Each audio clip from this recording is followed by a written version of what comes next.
Materi kedua itu ada tokenomics. Pada bagian ini sumber yang pertama kita gali adalah white paper. White paper itu mirip seperti makalah ataupun kayak skripsi yang lo kerjain pas kuliah. Atau kalau lo udah biasa di aset seperti saham dan reksadana, white paper fungsinya seperti prospektus. Intinya, ini berisi tentang masalah yang akan dicoba selesaikan oleh suatu proyek dan juga berisi tentang bagaimana solusi yang direncanakan untuk menyelesaikan masalah ini. Lalu, white paper akan berisi lebih banyak detail mulai dari tim, implementasi, roadmap, supply token, mekanisme rencana mereka memasarkan produknya, ekspektasi kedepannya, dan lain-lain. Dengan membaca white paper, fungsinya adalah agar orang bisa paham bibit, bebet, bobot dari si project. Contoh salah satu white paper seperti white paper Bitcoin ini, www.bitcoin.org/bitcoin.pdf. Pertanyaannya, kira-kira apa sih Min yang perlu dilihat atau poin penting apa yang harus disorot dari sebuah white paper?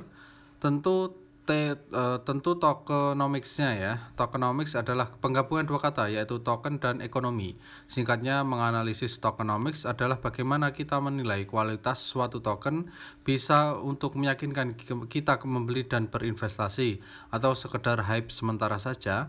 Beberapa poin ini penting untuk memastikan tokenomics yang baik itu seperti apa. Ini juga bisa diterapkan pada layer 1 atau koin, layer 2 token. Pertama, kita harus melihat kategorinya. Produk atau project yang ada di cryptocurrency nggak berbeda dengan kategori bisnis pada umumnya. Misalnya ada kuliner, payment, platform, dan masih banyak lainnya lagi. Kita harus melihat token atau koin tersebut mewakili project yang berbeda di kategori industri seperti apa, urgensinya bagaimana, dan seterusnya. Kita akan bahas ke dalam 6 bagian. Yang pertama adalah kebergunaan dan kebutuhan, real world use case.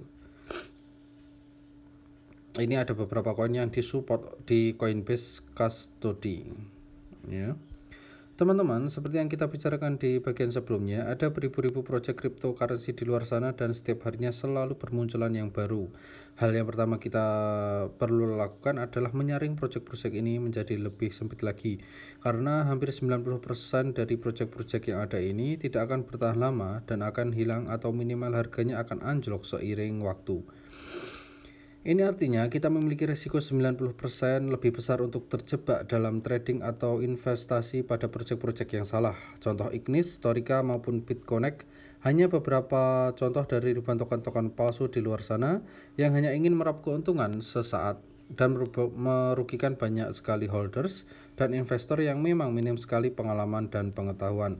Maka dari itu, kita harus memahami apabila token-token atau koin-koin yang ingin bertahan, maka harus memiliki kebergunaan yang nyata juga. Sebaliknya, sebab di balik token atau koin ini akan ada perusahaan yang mewakili, atau token atau koin itu sendiri seharusnya adalah produk yang akan digunakan.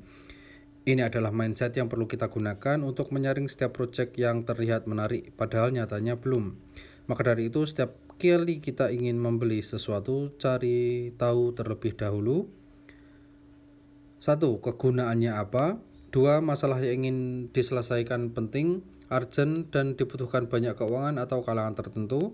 Apa konsep bisnisnya? B2C, business to customer, B2B, business to business, atau C2C, customer to customer. Relevan tidak dengan keadaan saat ini? Apakah mereka membuat solusi dengan pemerahan terlalu cepat, sedangkan market belum siap? Atau mereka membuat alternatif solusi yang tidak terlalu dibutuhkan, karena sudah ada sistem yang mirip dan sudah memiliki user base atau customer base yang dominan? Bagaimana cara bisnis mereka mendapatkan profit? Apakah hanya dari jualan token atau ada konsep bisnis lain? 5 hal ini sangatlah penting untuk dipertimbangkan terlebih dahulu. Apabila untuk follower sarjana kripto yang DM tentang gimana prospek koin token A, kira-kira bagus nggak? Lo bisa analisa sendiri sekarang. Apalagi yang poin kelima, lo harus tahu dari mana konsep bisnis token ini bisa mendapatkan profit, karena sangat berbahaya sekali ketika ternyata diulik dan perusahaan hanya menghasilkan profit dari jualan token. Ini artinya mereka akan dump token yang mereka punya ke market sampai harganya paling bawah.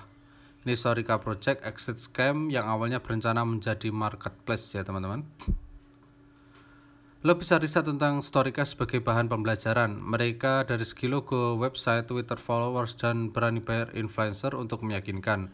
Tapi pada akhirnya proyek-proyek yang terlihat menjanjikan pun bisa sangat berbahaya.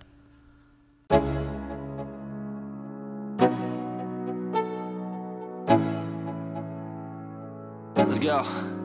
Yeah, I'm like an addict. Do